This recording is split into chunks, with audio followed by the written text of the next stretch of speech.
GT vs KKR match வந்து எப்படி போச்சுன்னு பார்க்கலாம். ஜிடி வந்து ஃபஸ்ட்டு பேட்டிங் எடுத்து 198 அடிச்சிருக்காங்க, பிரித்து எடுத்துட்டாங்க. ஜிடியில் எஸ்பெஷலாக வந்து சாய் சுதர்ஷன் சுப்மான் கில்லும் சூப்பராக பேட்டிங் ஆடினாங்க. சான்ஸ்லெஸ் பேட்டிங் ரெண்டு பேருமே எப்பா பாப்பா பயங்கரமாக ஆடினாங்க. சாய் 52 அடித்தார், சுப்மான் கில் வந்து 90 அடித்தாருங்க.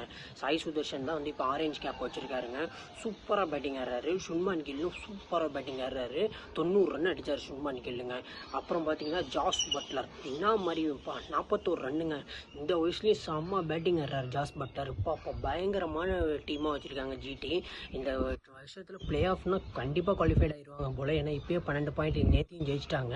செம்ம மேட்ச் ஆடினாங்க ஜிடி. பவுலர்ஸ்னால் சூப்பராக பவுலிங் போடுறாங்க ஜிடியில், ஒன்றுமே பண்ண முடிய மாட்டேங்குது. பிரசாந்த் கிஷன் வந்து 4 ஓவர் போட்டு 25 ரன்னு 2 விக்கெட்டு. ஒரு ஃபாஸ்ட் பவுலர்னால் இப்படிலாம் போட முடியுமா என்னங்கிறதுலாம் தெரியவே இல்லை. செம்மையாக பவுலிங் போட்டார் பிரசாந்த் கிஷனு, சூப்பராக பவுலிங் போடுறாருங்க. நல்லா அந்த டெஸ்ட் மேட்ச் லென்த்து போடுறாருங்க, எல்லாமே வந்து ஷார்ட் பால்லாம் கரெக்டாக போடுறாரு, நல்ல லென்த்து போடுறாரு, சூப்பராக போடுறாருங்க பிரசாந்த் கிஷன். சரியான பவுலராக இருக்கார் ஜிடிக்கு, செம்மையாக இருக்காருங்க. ஜிடிக்கு ஒரு நல்ல பவுலராக சூப்பர் பிக்காக இருந்திருக்காரு இந்த வருஷம் ஜிடிக்கு. அடுத்தது பார்த்திங்கன்னா சாய் கிஷோர், சூப்பரான பவுலருங்க. அவர் ஏன் இன்னும் இந்தியா ஆடலன்னு தெரில, ஆனால் செம்மையாக பவுலிங் போட்டுறாருங்க. எல்லா ஹிட்டர்ஸ்க்கும் பவுலிங் போட்டுட்டாரு. அதுவும் நேற்று ஆண்ட்ரூ ரசலுக்குலாம் பவுலிங் போட்டார் பாருங்க. அப்பா, ஆண்ட்ரூ ரசல் எவ்வளோ பெரிய ஹிட்ரு. ஆண்ட்ரூ ரசல்லையே 6 அடிக்க விடாமல் ஆண்ட்ரூ ரசலில் கொஞ்சம் திணற வச்சார் Sai Kishore. 3 over 19 run 1 wicket. அப்பா, அதுவும் கேகேஆருக்கு எகெயின்ஸ்டாக வந்து எல்லாமே கொஞ்சம் ஹிட்டரான பேட்ஸ்மேன் தான். அவரே வந்து அவர் சமாளிச்சிருக்காருன்னா சாய் கிஷோர் வந்து எப்படி பவுலிங் போட்டிருப்பாருன்னு பாருங்கள். ஆண்ட்ரூ ரசல்லாம் சாய் கிஷோரை அடிக்கவே முடியல. நல்லா அவுட் சைட் ஆஃப் ஸ்டம்ப் தூக்கி போடுறாரு, நடுவுலையும் போடுறாரு, ஸ்லோ டெலிவரியாக போடுறாரு. அவர் பவுலிங் போட்டால் மட்டும் பால் வந்து ஸ்டர்ன் ஆகுது. நேற்று வந்து இது ஈடன் கார்டன்ஸில் சாய் கிஷோர் வந்து சூப்பராக பவுலிங் போட்டுட்டார். நேற்று மேட்சை வந்து லிட்ரலாக மாற்றினார் சாய் கிஷோர் தான். ஏன்னா அங்கே வந்து யாராலையும் அடிக்க முடியல சாய் கிஷோரை. சாய் கிஷோர் வந்து சூப்பராக நேற்று பவுலிங் போட்டார். அப்புறம் ஜிடிக்கு பெரிய ப்ளஸ் என்னென்னா ரஷீத் கான் வந்து ஃபார்முக்கு வந்துட்டாருங்க, சூப்பராக பவுலிங் போட்டார். 4 over 25 run 2 wicket. Rashid Khan வந்து இன்னும் விக்கெட்டே எடுக்கலை எல்லாம் சொல்லிட்டு இருந்தாங்க. ஆனால் அது ரஷீத் கான் வந்து செம்மையாக ப்ரூஃப் பண்ணிட்டு போயிட்டார், சூப்பராக பவுலிங் போட்டாருங்க. கேகேஆரால் 159 தான் அடிக்க முடிஞ்சு. அவங்க கேப்டன் வந்து ரகானே தான் 50 அடித்தார். மற்றபடி கேகேஆர்லாம் ஒன்றுமே இல்லை. டீமு இந்த வாட்டி ரொம்ப கஷ்டப்படுறாங்க. கேகேஆர் என்னன்னு தெரில, பவுலிங்கும் தெரில, பேட்டிங்கும் சரியில்லை, எல்லாம் கஷ்டப்படுறாங்க. இந்த சீசன் கேகேஆருக்கு முடிஞ்சிருச்சுன்னு தான் நினைக்கிறேன். இது மாதிரினா விளாண்டாங்கன்னா ஒன்றும் பண்ண முடியாது.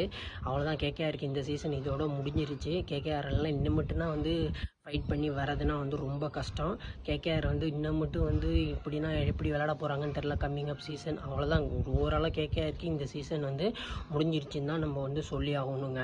அடுத்தது வந்து இன்றைக்கி ஒரு முக்கியமான மேட்ச் இருக்குது, எல்எஸ்ஜி vs ஜிடி. எல்எஸ்ஜிக்கு வந்து செம்ம ஸ்குவாடாக இருக்குது. அவங்களுக்கு வந்து மயன்க் யாதவ் வந்துட்டார். லாஸ்ட் மேட்ச்சே வந்து லாஸ்ட் ஓவரில் 9 ரன் இருக்கணும், அவிஷ் கான் போட்டு டிஃபெண்ட் பண்ணார். அதே வந்து ஒரு சூப்பரான பவுலிங் எஃபர்ட்டு அவிஷ் கான்ட்டு வந்து. எல்எஸ்ஜிக்கு வந்து மயன்க் யாதவ் வந்து பவுலிங்க்கு வந்துட்டார்னா இன்னும் டீம் வந்து ஸ்ட்ராங் ஆயிரும். செம்ம ஸ்குவாடு வச்சுருக்காங்க எல்எஸ்ஜி இந்த வாட்டி, பயங்கர டீமாக இருக்குது எல்எஸ்ஜி.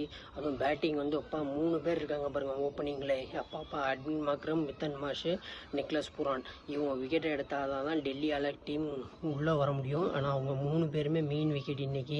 அதுவும் கிரவுண்டு வந்து எல்எஸ்ஜியில் நடக்குது இன்றைக்கி. அதனால் நிக்லஸ் புரான்னா எடுக்கிறதுனா ரொம்ப கஷ்டமான விஷயம் விக்கெட்டு. அதே மாதிரி அட்வின் மாக்ரம் சரியான ஓப்பனிங் இறக்கி விட்டதுலேருந்து சரியான ஃபார்மில் இருக்காருங்க, பிரித்து மெஞ்சிடுறாரு. அன்றைக்கி ராஜஸ்தானோடையும் அவர் தான் அடித்தார். அட்வின் மாக்ரம் தான் பொழந்து எடுக்கிறாரு ஓப்பனிங்கில் வந்தோடனே, செம்ம பேட்டிங் ஆடுறாரு அட்வின் மாக்ரம். மித்தன் மார்ஷ் சொல்லவே தேவையில்லை, பிடிச்சிச்சின்னா பிரின்னு பிரித்து எடுத்துடுறாரு மனுஷன். மித்தல் மாஷு செம்ம பேட்டிங் ஆடுறாரு. மித்தல் மாஷ்னால் செம்ம பேட்டிங். ஆனால் பவுலிங் தான் போடக்கூடாதுன்னு சொல்லிட்டாங்க, பட் ஆனால் பேட்டிங் சூப்பராக ஆடுறாரு. நிக்லஸ் புரான் ஆரஞ்ச் கேப் வச்சுருக்காரு, ஆரஞ்ச் கேப் ஹோல்டரு. இன்றைக்கி வந்து பீட் பண்ணி சாய் சுதர்ஷனை பீட் பண்ணி மறுபடியும் ஆரஞ்ச் கேப் எடுப்பாரான்னு பார்க்கணும். அவங்களுக்கு வந்து பந்த் எப்படி பந்த் ஃபார்மில் தான் இருக்கார். இன்னும் கொஞ்சம் நல்லா விளாண்டாருன்னா நல்லாயிருக்கும். ஆகாஷ் பதோனி செம்ம பிளேயரு, அவரும் நல்லா எல்லா மேட்சும் பெர்ஃபார்ம் பண்ணிட்டு தான் வராரு. அவங்களுக்கு பவுலிங்க்கு வந்து இன்றைக்கி மயன்க் யாதவ் வந்துட்டார்னா செம்ம ப்ளஸ்ஸாக இருக்குங்க. மயன்க் யாதவை 4 ஓவர்னால் டிசிஆர்லாம் ஒன்றும் பண்ண முடியாது மயன்க் யாதவை. அவர் இன்ஜுரியிலேருந்து வராரு, பட் ஆனால் எப்படி பெர்ஃபார்ம் பண்ணாலும் பார்க்கணும் இன்ஜுரியிலேருந்து வந்து. அப்புறம் திக்னேஷ் எல்எஸ்டிக்கு ஒரு சூப்பரான பவுலரு, திக்னேஷும் சூப்பராக விளையாடுவார், அதையும் நம்மளுக்கு நல்லாவே தெரியும்.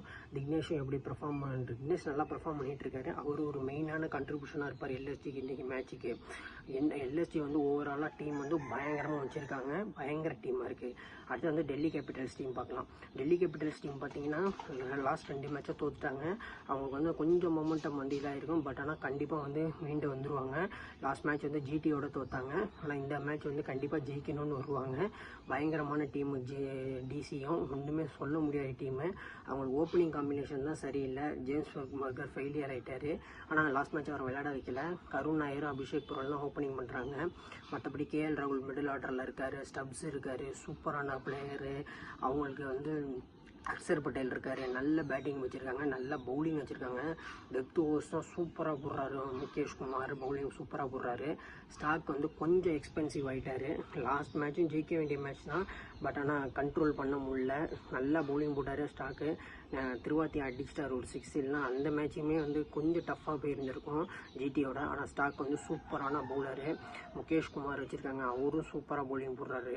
அந்த யுப்ராஜ் நல்லா பவுஸ் ஸ்பின்னர், அவர் இன்னும் கொஞ்சம் பேட்டிங் கொஞ்சம் ஃபஸ்ட் மேட்ச் தான் அடித்தார், இன்னும் கொஞ்சம் நல்லா விளாடணும் யுப்ராஜ். அத்தோஷ் சர்மா அவர் பவர் ஹிட்ரு, அவரை நம்ம ஒன்றுமே சொல்ல முடியாது. குல்தீப் யாதவும் அக்ஷர் பட்டேலும் வந்து லிட்ரலாக நிப்பாட்டிடுறாங்க மிடில் ஓவர்ஸ்லாம், செம்மையாக பவுலிங் போடுறாங்க 2 பேரும். அப்புறமேட்டு எனக்கு வந்து என்னென்னா நட்ராஜன் ஏன் இன்னும் விளையாட வைக்கலன்னு தெரில. நட்ராஜனை விளையாட வச்சாங்கன்னா டிசிக்கு இன்னும் கொஞ்சம் நல்லா ப்ளஸ்ஸாக இருக்கும், இன்னும் ஸ்டாக்குக்கு சப்போர்ட்டாக இருக்கும்.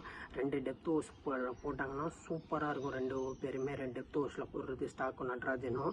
ஆனால் இன்னும் ஒரு இன்ஜுரியிலேருந்து ரெக்கவரி ஆகிட்டார், பட் ஆனால் இன்னும் ஏன் விளையாட வைக்கலாங்கன்னு தெரியல. பார்க்கலாம் இன்றைக்காச்சும் அவருக்கு சான்ஸ் கிடைக்குதான்ட்டு. ஓவராலாக 2 டீமும் பயங்கரமாக இருக்குது, எல்எஸ்டி vs ஜிடி. யார் வந்து ஜெயிப்பாங்கிறது வந்து கமெண்ட் பாக்ஸில் கமெண்ட் பண்ணுங்கள். உங்களுக்கு பிடிச்ச ஃபேவரட் டீமை கமெண்ட் பாக்ஸில் கமெண்ட் பண்ணுங்கள். இன்றைக்கி மேட்ச் வந்து லக்னோவில் நடக்குது, செம்ம கான்டெஸ்ட்டாக இருக்கும்.